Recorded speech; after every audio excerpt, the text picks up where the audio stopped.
چشتی صاحب یہ بتائیے گا کہ اب 3 بڑے حملے جو ریسنٹلی ہوئے ہیں اسلام آباد کچہری، وانا اور ایف سی ہیڈ کوارٹر، ان تینوں حملوں میں جو دہشت گردی کی ذمہ داری ہے وہ عائد ہوئی ہے افغان شہریوں کے اوپر، اور اس کے ثبوت بھی موجود ہیں اور وہ ثبوت ہم نے دنیا کے سامنے رکھ دیے ہیں۔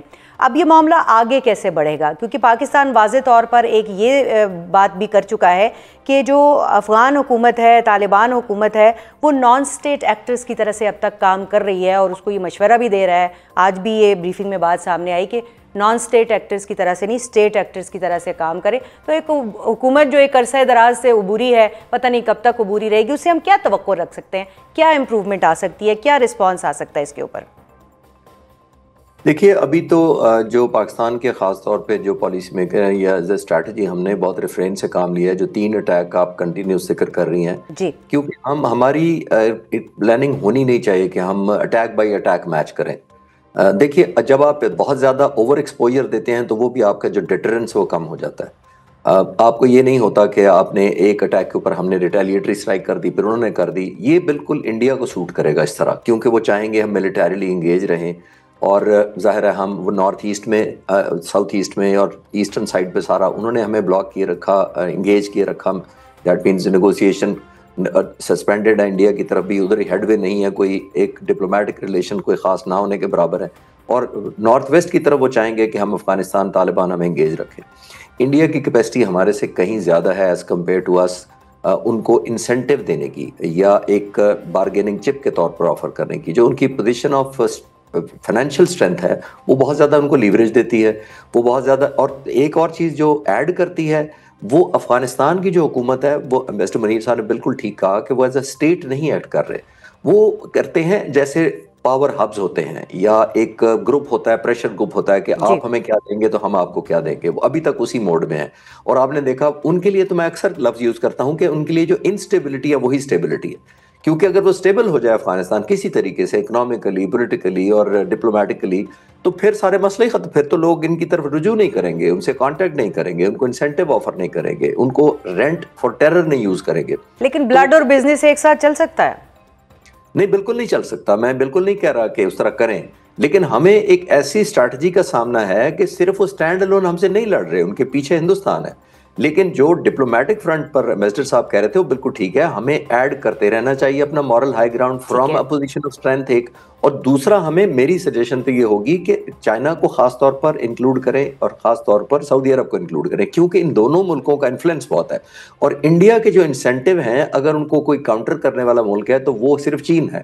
وہ انسینٹیو یہ دے سکتا ہے جو پہلے بھی وہ دے رہا ہے کہ ہم آپ کو نارتھ طرف چائنا کی طرف ٹرین سے لنک کر دیتے ہیں، چائنا پہلے ہی آفر کر رہا ہے کہ سی پیک میں آپ کو انوالو کرتے ہیں، تو انسینٹیو تو موجود ہے، لیکن کیونکہ انڈین ایک بہت اسٹرانگ ایلیمنٹ ہے جس کی وجہ سے شاید اس طرح دھیان نہیں دے پا رہے، اور چائنا کو ریئلزم ہے کہ سی پیک اس وقت تک صحیح معنوں میں ٹیک آف نہیں کر سکے گا پروجیکٹ جب تک افغانستان میں امن نہیں ہوگا۔ تو آئی تھنک ہمارے ساروں کے سٹیک کامن ہے۔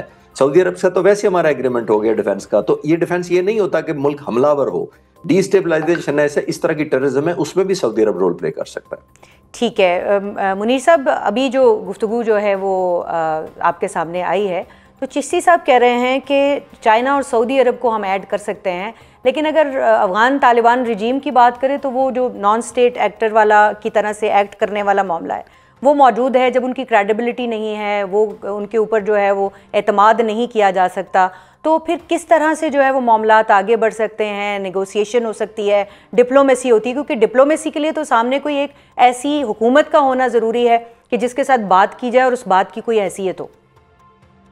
جی، اب صحیح فرما رہی ہیں۔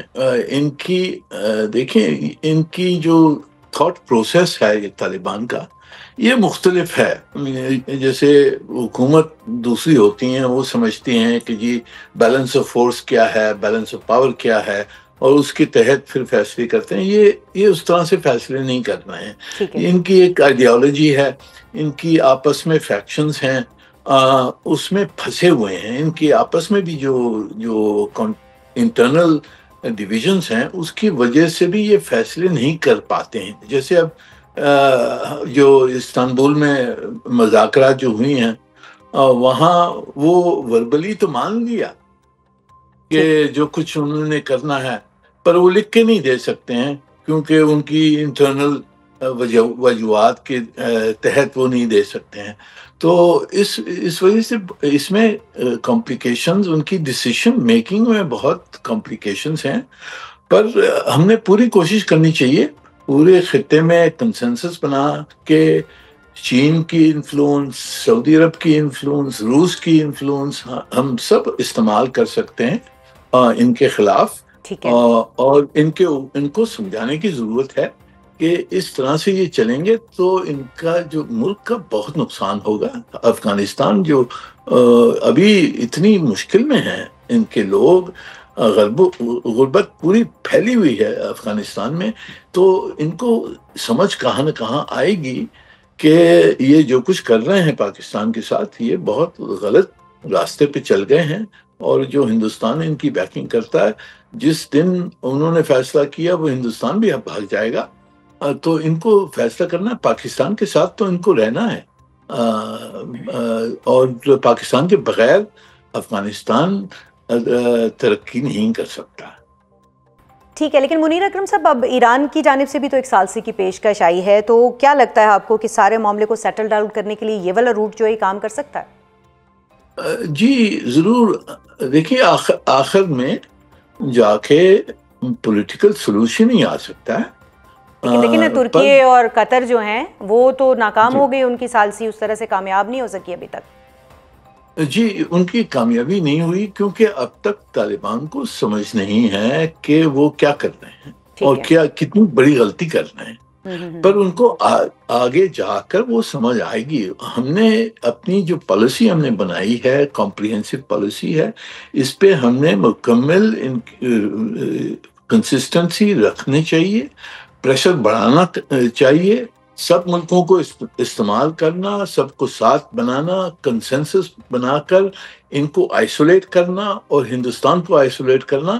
یہ ہمیں جاری رکھنا ہے اور پریشر کی وجہ سے کہاں نہ کہاں وہ ٹوٹے گا اور ان کو فیصلہ کرنا پڑے گا کہ یہ دہشت گردی بند کرے. اچھا چشتی صاحب، کوئکلی ایک کامنٹ کیجئے گا کہ اب جو ہے صورتحال یہ بن رہی ہے، آج جو DGISPR کی جانب سے بھی کہا گیا کہ تحریک طالبان افغانستان یعنی TTA اور TTP جو ہیں وہ ایک ہی سکے کے دو رخ ہیں. تو ہمیں یہ گڈ طالبان اور بیڈ طالبان کی بحث میں سے نکلنا ہوگا، اور سیاسی سہولت کاری کی طرف بھی انہوں نے نشاندہی کی کہ اس کو بھی ختم ہونا ہوگا، تب کہیں جا کے امن جو ہے اس کا خواب شرمندہ تعبیر ہو سکتا ہے. اس پر کہیے گا کہ کیا یہ ساری چیزیں ممکن ہیں موجودہ صورتحال میں؟ دیکھیں نیئر، ان کی TTA کے علاوہ کسی بھی کی بھی حکومت آ جائے، دیکھیے یہ ہیں ہی پریشر ہبز ہیں سارے.